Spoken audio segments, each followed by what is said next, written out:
What's going on, gardeners? It's Tuesday, February 28th, and while it is still technically winter, it feels like spring here on the southeastern coast of North Carolina, and that can cause big problems for your trees. That's why on today's video, I'm going to show you all a trick that can help you prevent late frost and freeze damage on your trees. If you're new to the channel, please consider subscribing and hitting the bell to receive new video notifications, and check out our Amazon storefront and spread shop in the video description for a list of the gardening products I use and awesome custom designed apparel and other gear. Your support is greatly appreciated. Late frost damage is damage to newly emerging shoots, leaves, and blooms following freezing temperatures. This damage can be catastrophic to trees and to harvests. If your trees begin blooming before your last frost, two bad things can happen. One, the flowers that emerge prior to your last frost can be killed. That means you'll lose all of those flowers, leading to dramatically reduced harvests. And two, for deciduous trees, the dormancy period hardens them off to cold. Trees that are dormant can endure much colder temperatures than trees that are actively growing coming out of dormancy. So, if you're growing trees that are marginal to your zone, say you're growing a tree that's only hardy to zone 7,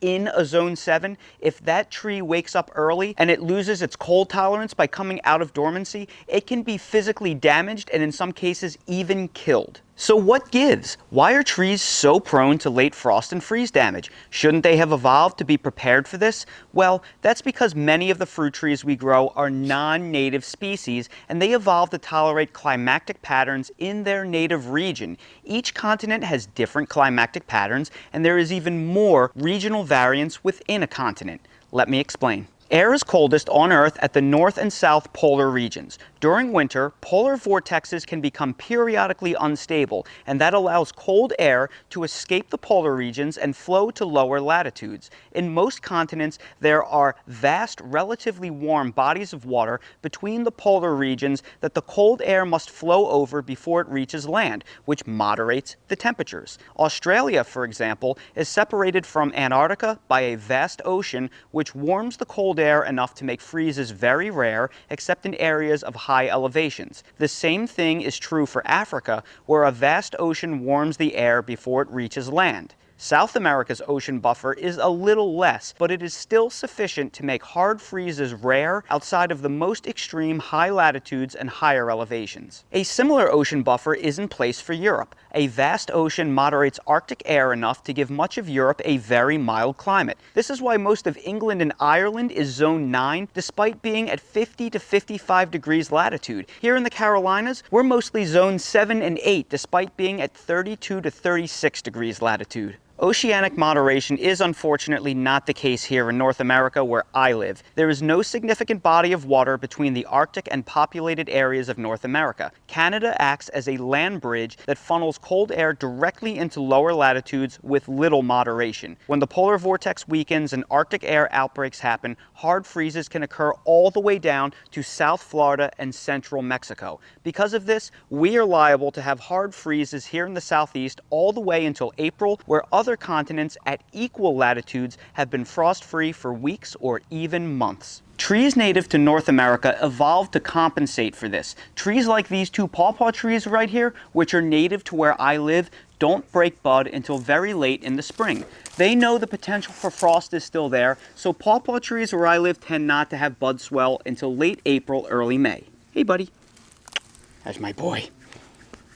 But most of the fruit trees we grow here in North America are imported from other continents and climates where ocean temperatures moderate cold air outbreaks. Most popular fruit trees we grow didn't evolve to break bud late in the year. Once February and March rolls around here and we start getting some warm days, they think they're in the clear. They don't understand that there is a potential for frost and freeze for another 1 to 2 months. Stone fruits like peaches and nectarines, as well as apple trees that you see over here, are notorious for this. These fruit trees are native to China and Central Asia, in regions where the winter is very cold for very long to promote a deep dormancy, but the changeover from winter to summer happens very quickly. Therefore, once it finally warms up there, it's safe for the trees to come out of their state of dormancy. Here in the eastern United States, we have something called false spring, where we tend to always get prolonged periods of warmth prior to our last frost date. And boy, are we having a crazy warm fall spring right now. This is causing the trees to come out of dormancy way too early,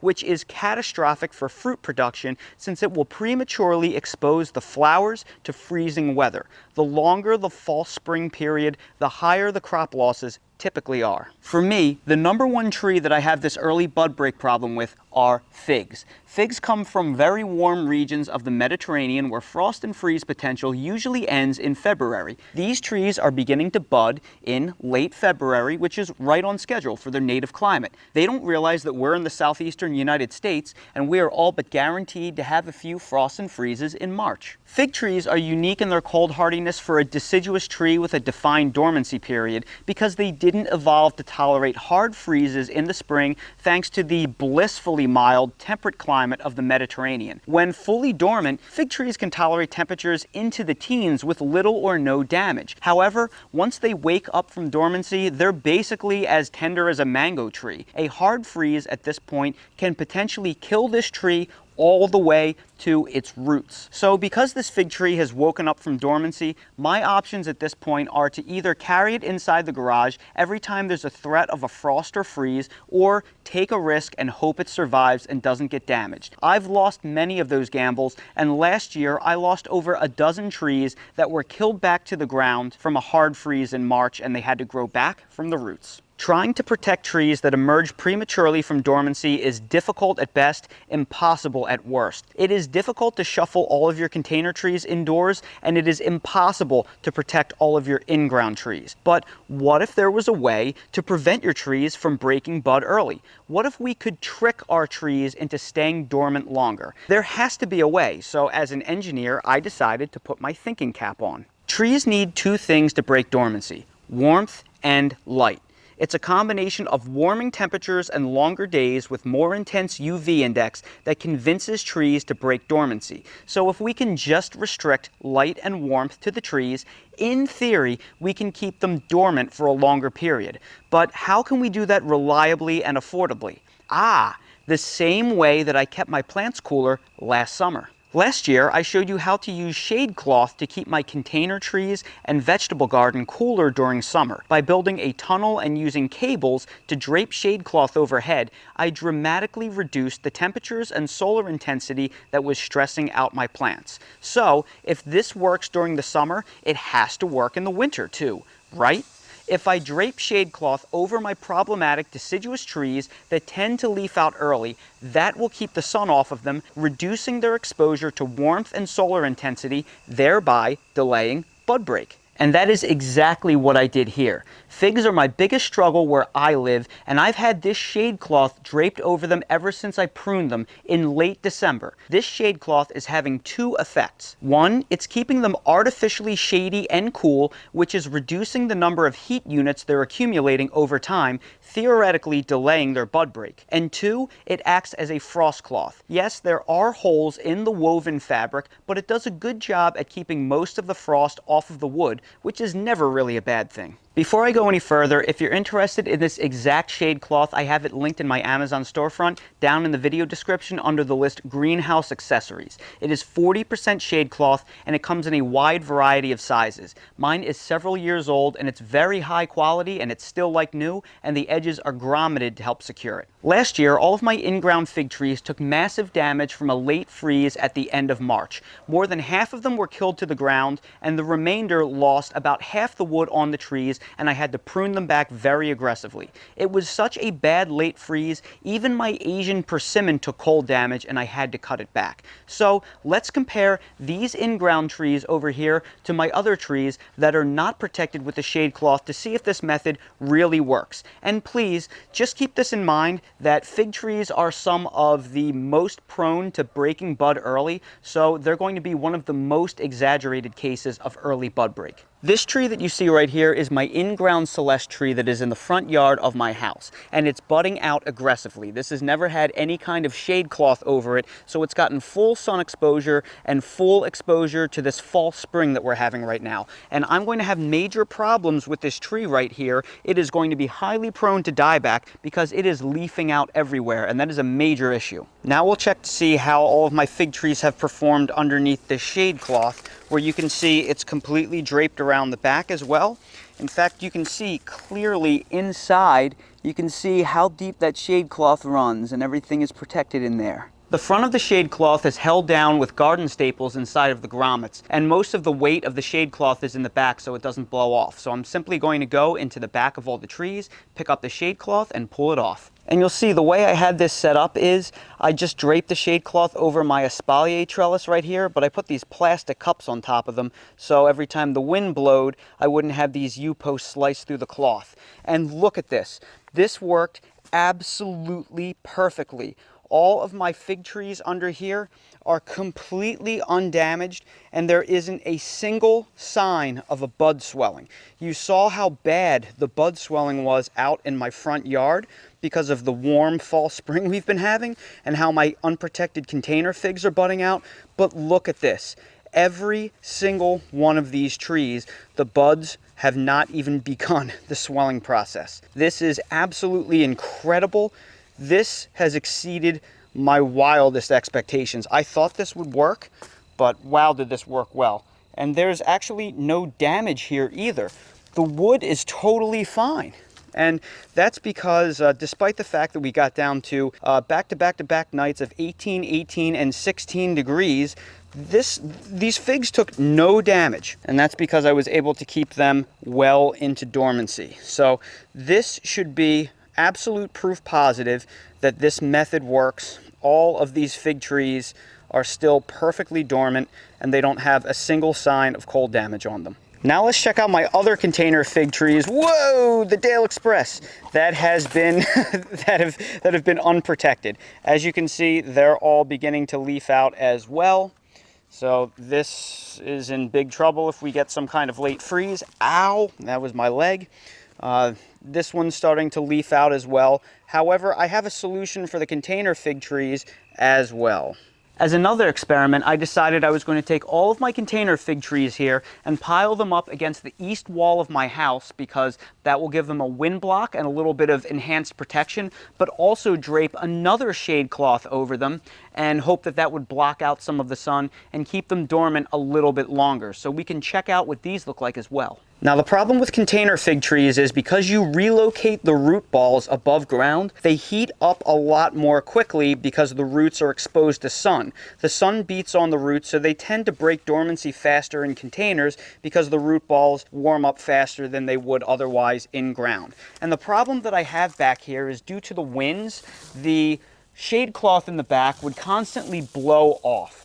So I'm starting to see a little bit of bud break back here with the fig trees that were up against the warm wall of the house and would routinely have the shade cloth blown off of it. But let's take this off and see what I'm looking at. And what I'm seeing right here is very interesting.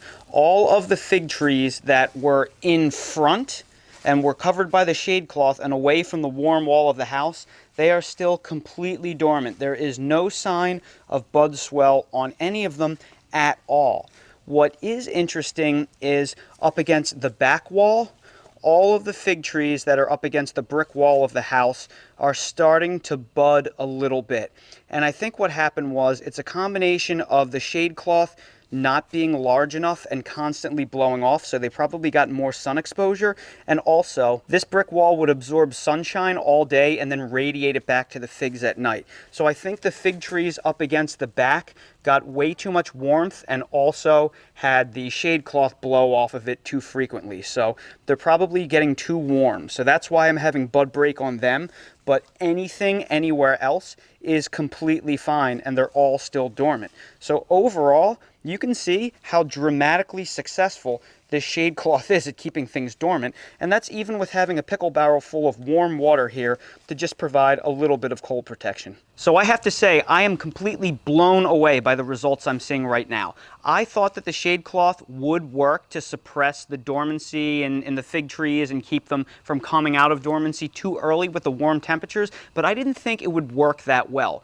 In ground, this seems to be an absolutely fantastic system, and it's clearly blocking the growing degree days enough that it's not triggering the fig sap to flow up from the roots and break bud. Now, I don't know if this is going to provide enough protection to the point where they still won't leaf out before our last frost date, but it is really clear that this shade cloth method does buy you several extra weeks. So if you have a record warmth year, there may not be a whole lot you can do, but on average years, this really may make a huge difference. So I'm really happy I did this. This is a fantastic investment, and like I said, this also doubles for sun protection during the heat of the summer as well. So this is a wonderful tool that you can use half the year. You can use it to delay bud break in your sensitive trees, and you can also use it to keep the stress levels down in your garden and even water less in the heat of the summer. So I strongly recommend you invest in some of these shade cloths. They are fantastic tools. And that right there are the results of this shade cloth experience. So everybody, I sure hope you found this video helpful.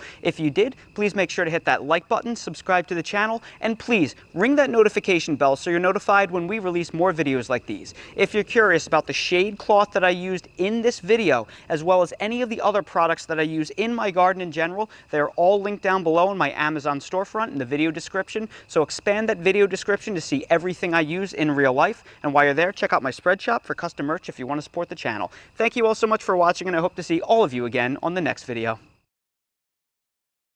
Oh, my poor little sweet boy. Oh, he's upset because mommy's she's at a fundraiser for the dog shelter. She's doing a really good thing for the pups, and he just looks so Dale-pressed. He's sad because he misses mommy. Don't worry, buddy. Mommy will be home. She'll be coming home soon. Settle down, buddy. She'll be coming home in a few hours, okay? It's not like she's at work. She'll be home a little bit after dinner, okay, buddy? Dale, look at me. Dale. Thank you, Mr. Side-Eye.